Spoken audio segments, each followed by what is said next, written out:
back to the channel. Sorry I haven't posted in a while. I've been busy with all summer with this one project that I've been working on. It is a 1966 Plymouth Fury. Here's the video that I promised you guys. I'm going to show you some pictures of the progress that I've made, and right now it's just half torn apart in my garage. Got the subframe separated from the body.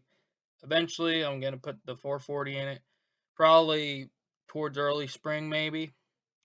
So yeah, I'll keep you guys updated on this project every so often.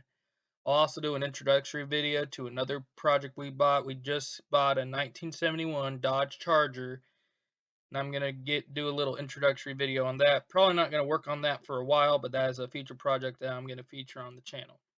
All right, please hope you guys enjoy.